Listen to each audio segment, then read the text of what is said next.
Kris, you just reflect on the last few days, obviously the departure of Stuart and you've been brought in to take temporary charge? Yeah, look, I think it's never nice in football. I've been through it myself, we've all been through it.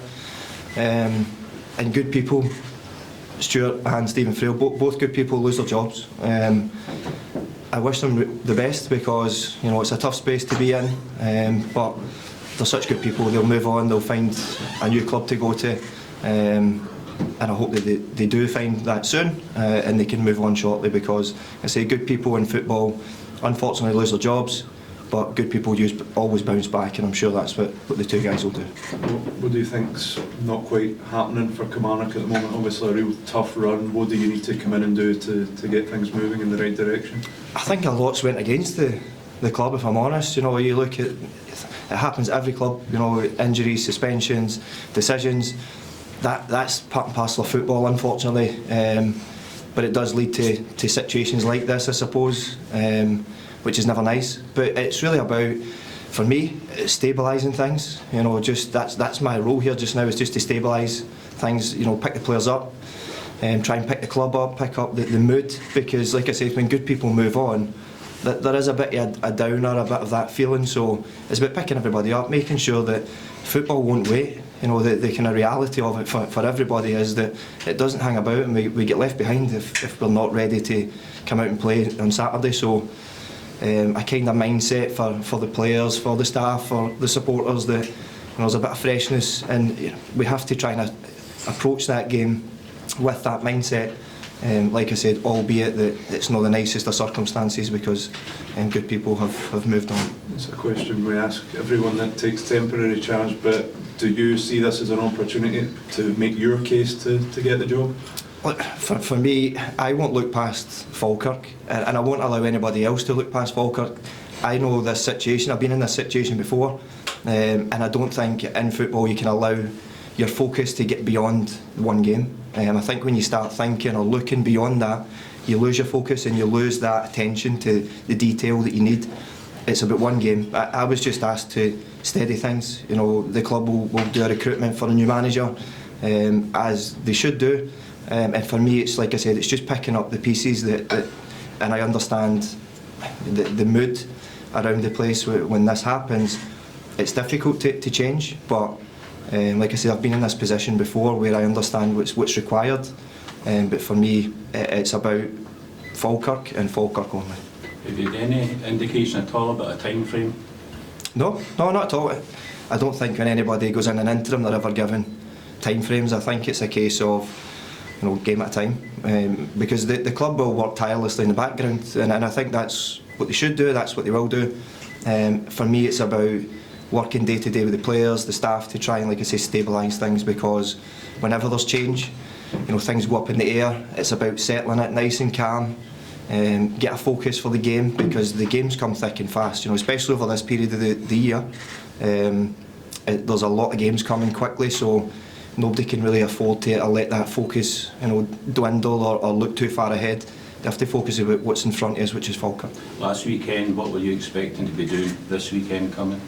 I've no idea, to be honest. Probably going out and watching games, or doing BBC radio or wherever I had been before. So I understand how football changes in an instant, and I think you have to be adaptable. I think you have to be ready to move and be versatile, because that's just the game, it's the nature of the game. But like I said, it's not the nicest circumstances, and that's where I wish Stuart and Stevie Frail all the best, because people put their heart and souls into these jobs, and I think you see every manager across the country, it's the toughest job. It's always tough, and I don't think anybody would ever say it's not, because it is a 24-hour-a-day job, but people never shy away from that work, and certainly I've come in to help the players and help the staff and the supporters, and I won't shy away from that work, because I know what's required as well. So we'll try and get that mindset where we'll attack the game, we'll be ready for Falkirk, and we'll get that game plan across to the players. You touched on there the circumstances as been happening in the week, but I think it's important maybe to get that victory maybe before Christmas, and perhaps maybe set the tone going into the new year. Yeah, of course, you want a victory as quickly as possible. I don't think doesn't matter who you're playing, when you're playing, the next game's always the most important. That's the saying in football. But the good thing is that games come around thick and fast. They come quickly, so you do get an opportunity in football. If it doesn't work one week, players have an opportunity the next week to put it right. So that's the kind of message. The message is that the mindset of you're off the back of defeat doesn't necessarily mean the next game you go in feeling like that. You have to be resilient to the fact that there'll be some different ideas, there'll be some different thought processes, and hopefully we get that kind of response, because if you get 3 points, it's massive for the club. But that would be the same if this was at the start of the season or if it's at this point in the season as well. From the time that you've spent with the players, do you see a real hunger from them to turn this situation around? Yeah, look, I could see it as soon as I spoke to them when I came in, because they're a good squad. The manager's built a good squad here, and I think that's testament to how many staff that were here, because the recruitment guys, they've done a good job. So it's not, they've just been unfortunate, and that's what happens in football. But I do think when I met the players, I could see that in their eyes that there's a determination. One, you want to put things right as a player. I've been there as a player myself. You want to put things right, but also they've got careers that they want to go and showcase what they can do. They want to prove a point to themselves, maybe to other people. So it's about harnessing that energy and trying to use it as best we can. But I noticed that the minute I spoke to them, that just looking at them, that there's a hunger there, and it's about us channeling that hunger into hopefully a good performance and a good result. I imagine it's been a bit of a whirlwind week for you. How much are you looking forward to being back in the dugout on Saturday? Yeah, of course. And like I say, I understand that the circumstances are never great, and I couldn't highlight that enough. I would never ask for that to be the case.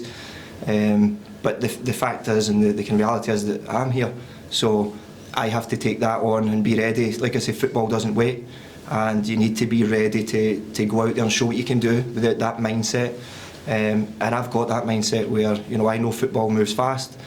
Like I said, I've been in this position before, and I understand what maybe the players need, what they want to see, what the fans maybe want to see. So hopefully we can take that energy and take it onto the pitch on Saturday as well. Just a word on the fans. Rugby Park's not been the nicest place, just with the results in the last couple of weeks. What's your message to them, especially with this new start, as you put it? Yeah, look, I think fans are emotional anyway in every club, and I think they should be, because it's their club. So to me, it's I've been at games and watched games here. I live in the town, so I know what the place is all about, and I know how passionate the fans are. It's about us channeling that passion onto the pitch, and that's what the kind of message to the players has been, that there's a lot of hard work goes in from managers, from staff, from coaches, to produce sessions, to do analysis, whatever it goes on in the background. That passion is there from behind the scenes. It's also there in the stands, and it's about players taking that on the pitch. And I could see in the players' eyes when I spoke to them the other day that there's passion still there. It's not dwindled. It's a bit of confidence, and that can come back really, really quickly. As a player, it can really turn on its head. I've seen that happen, and I've been in that position myself. So I mean, for the supporters, I think hopefully they'll see as a team that will go out there and they'll understand their jobs, and they'll try to win. So for me, it's about the mindset is we're here to win, especially at home. But in any game, I play to win. So hopefully the fans will get behind that, because, like I said, I understand the town. And I live in the town. I understand the people, and they'll know that I'll give them everything to try and get 3 points from them. What's your squad news, Kris? There's still some being checked, if I'm honest.